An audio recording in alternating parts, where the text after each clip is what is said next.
विचारा नेत्यांना या आजच्या कार्यक्रमामध्ये आपल्या सोबत आहेत पूनम महाजन, ज्या मुंबईतून एक कडवी लढत देतील असं मानलं जात आहे। पूनमजी IBN लोकमतच्या या स्टुडिओमध्ये प्रेक्षकांच्या सर्व प्रश्नांना तुम्ही मनमोकळी उत्तरं द्याल अशी अपेक्षा आहे।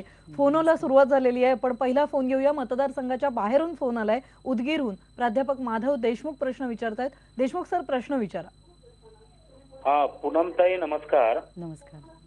प्राध्यापक माधव देशमुख बोलतोय ताई मी।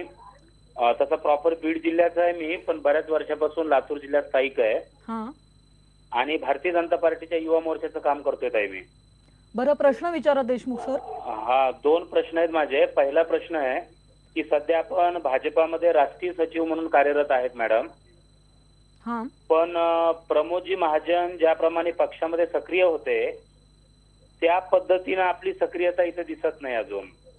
आणि दुसरा प्रश्न असा आहे की आपण मुंबईतून लोकसभेसाठी उभे आहात, पण तुम्हाला असं वाटत नाही की आपण आपली पार्श्वभूमी मराठवाड्यातली आहे आणि एखाद्या मतदारसंघातून आपण मराठवाड्याच्या का प्रयत्न केला नाही? ठीक आहे देशमुखजी, खूप प्रश्न आहेत, आपण उत्तर ऐकूया। तुम्ही उत्तर मध्यमध्ये मुंबईतून लढताय, तिथे का लढताय, मराठवाड्यात का नाही?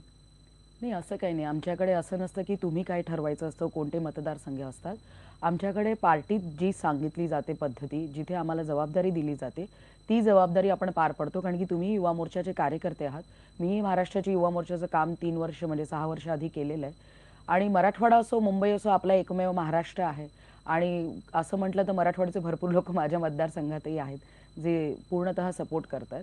शेवटी आपण सगळे एक आहोत, हा महाराष्ट्र पुढे जावा त्या प्रकारे महाराष्ट्र मागे पडला। पूनम महाजन, त्याने आणखी एक प्रश्न विचारला होता की राष्ट्रीय कार्यकारिणी तुम्ही मोठ्या पदावर आहात, पण पक्षाच्या दैनंदिन कामात तुम्ही सक्रिय का नाही? नाही, असं नसतं। पक्षात जबाबदाऱ्या, आता तर माझी सुरुवात झाली गेल्या 8 वर्षापासून। प्रमोदजी जी उंची गाठू शकतात ती उंची मी तर गाठू शकणार नाही, कारण की ते व्यक्तिमत्व वेगळं होतं। पण मला जबाबदारी तामिळनाडू आसामची दिली होती आणि आमच्याकडे पक्षात पहिल्यांदा जबाबदाऱ्या बाहेरच्या प्रदेशांच्या देतात।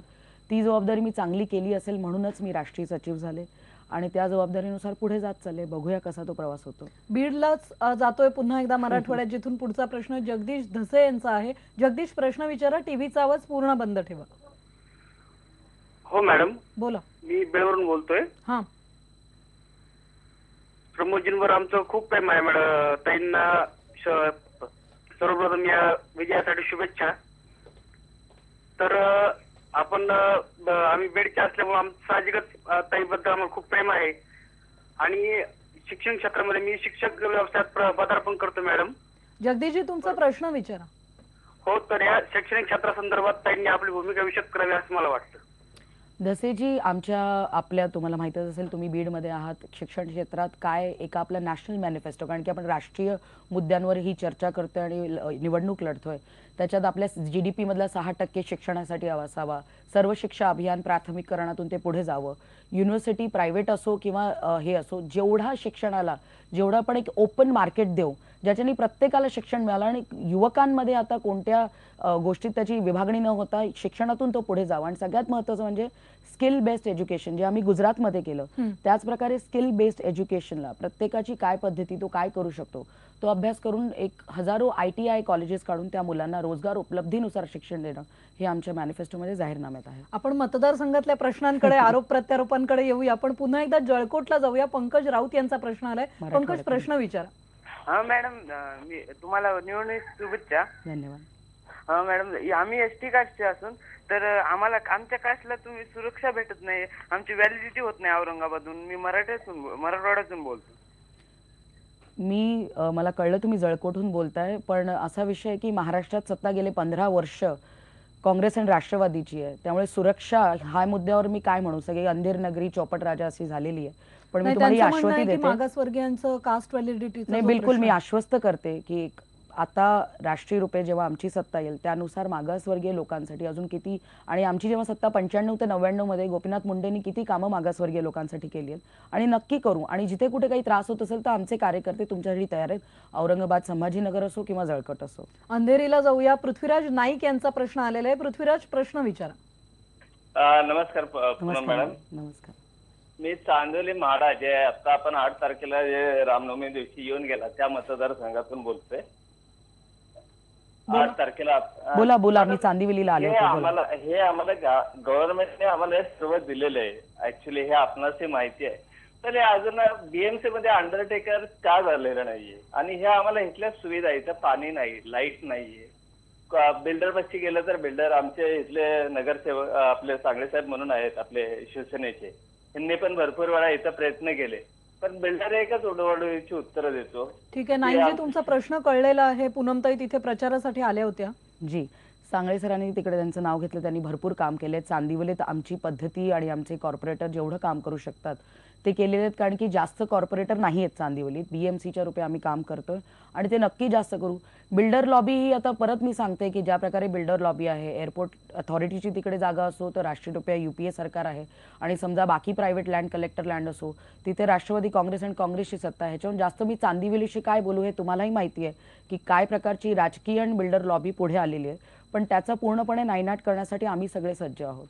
पूनम महाजन, आपण एक ब्रेक घेणार होतो. ब्रेकवर जाताना छोटासा प्रश्न विचारते. तुम्ही घाटकोपर मधून ज्यावेळी राज्यातून निवडणूक लढवला होता तेव्हाची तुमची संपत्ती आणि आता तुम्ही ज्यावेळी प्रतिज्ञापत्र भरलाय, एकदम 108 कोटींची वाढ तुम्ही दाखवलेली आहे. 23 कोटीवरून 108 कोटीची संपत्ती वाढली. कृष्णा हेगडे म्हणतायत या संपत्तीचं तुम्ही स्पष्टीकरण द्यावं, कशी वाढ झाली? नाही, स्पष्टीकरण ह्याच्याने मी देऊ शकते जर मी कोणत्या पदावर असते, मी खासदार तिकडची असते, पण काही सत्ता नसताना कशी संपत्ती वाढली? मी तर स्वतः बिझनेस करत नाही. प्रत्येक बापाला वाटतं मुलीचं एका चांगल्या घरी लग्न व्हावं, पोरगा चांगलं काम करावं, आणि गेली 8-10 वर्षापासून माझा नवरा काम करतोय आणि जे काही हे कागदावर आहे, बेनामी कुठे स्वित्झर्लंडच्या स्विस बँकेत नाहीये. त्यामुळे मी स्वतः मोकळी मनापासून जे काही आहे समोर दाखवले लोकांना, आणि 108 जेवढे ते दिसतात तेवढे असते तर त्यानुसार मी कामही केलं असतं. पण जे काय आहे ते समोर लोकांसमोर आहे. मी खोटं बोलणार नाही आणि कधी जे मनात ते माझ्या तोंडात असेल, माझ्या कामात असेल. आता आपण एक ब्रेक घेणार आहोत आणि ब्रेक नंतर समाजवादी पक्ष असेल, काँग्रेस असेल, आप असेल, या सगळ्यांनी मतदारसंघात उभं केलेलं जे आव्हान आहे त्याबद्दल पूनम महाजन काय म्हणताय ते जाणून घेणार आहोत. पहा फक्त IBN लोक.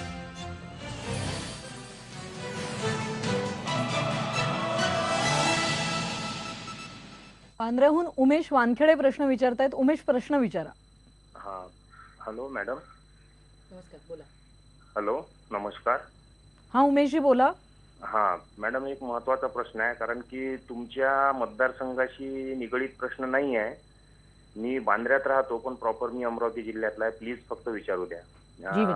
कसं शेतीच्या आधारभूत किमतीबाबत मला शेतीच्या मालाच्या आधारभूत किमतीबाबत बोलायचं आहे, कारण की एवढ्या निवडणुकीच्या रणधुमाडीमध्ये कोणत्याही चॅनल्सवाल्यांनी किंवा कोणत्याही पक्षाच्या नेत्यांनी शेतीच्या मालाच्या आधारभूत किमतीबाबत विशेष जोर दिलेला नाही आहे. कारण की आज महाराष्ट्रात शेतकरी आत्महत्या, उमेशजी तुमच्या भावना पोहोचल्यात आणि आम्ही तुम्हाला सांगू इच्छितो की IBN लोकमतने हा प्रश्न वारंवार उचलून धरलेला आहे. आपण याबद्दल विचारूया. पूनमताई, हमी भावाबद्दल ते विचारतायत. उमेशजी, तुम्ही जाहीरनामा आता भारतीय जनता पार्टीचा वाचाल आणि तो खूप उत्कृष्ट जाहीरनामा आहे. त्याच्यात जसं अटलजींनी शेतीच्या मालाभावाबाबत आणि ज्या प्रकारे APMC मध्ये राजकारण चालू आहे त्याच्या विरोधात कसं एक सेंट्रलिक सिस्टम सुरू व्हावी आणि शेतकऱ्यांना फायदा आणि लोकांनाही त्याचा फायदा व्हावा, मधली जी पद्धत असते ती कुटावी, त्यामुळे ते आम्ही कामाला लागलेलो आहोत. सिंदखेड राजाहून पुढचा फोन आलाय सचिन आंधळे यांचा. सचिन, अगदी थोडक्यात प्रश्न विचारा. हा मॅडम, नमस्कार. नमस्कार सचिनजी, बोला. हा, तुमचं युवकांबद्दल धोरण काय आहे आणि आज विदर्भामध्ये युवा शेतकरी जास्त आत्महत्या करतात, याबद्दल आपलं धोरण काय? युवक हा देशाचा चेहरा आहे. 65% युवक वयाच्या 30च्या आत आहेत आणि 2025 मध्ये युवक 25 वर्षाचे होतील, हे सरासरी वय असेल. त्या युवकांना शिक्षा, सुरक्षा आणि रोजगार उपलब्धी दिली तर आत्महत्या होणार नाहीत आणि त्या जास्त महाराष्ट्रात होत आहेत.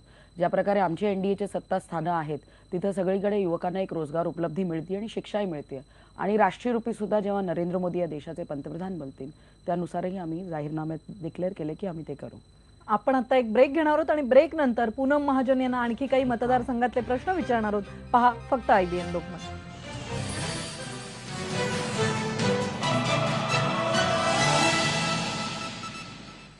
विचारा नेत्यांमध्ये पुण्याहून गणेश शेडगे यांचा फोन आलाय. गणेश, प्रश्न विचारा. पुण्यातलं गणेश शेडगे बोलतोय. बोला. नमस्कार. नमस्कार, बोला. भाजप हा पक्ष पूर्ण भ्रष्टाचाराच्या विरोधात आहे. तर कर्नाटकचे मुख्यमंत्री येडियुरप्पा यांना कशी काय उमेदवारी दिली? कारण ठीक आहे, तुमचा प्रश्न कळला, आपण उत्तर ऐकूया.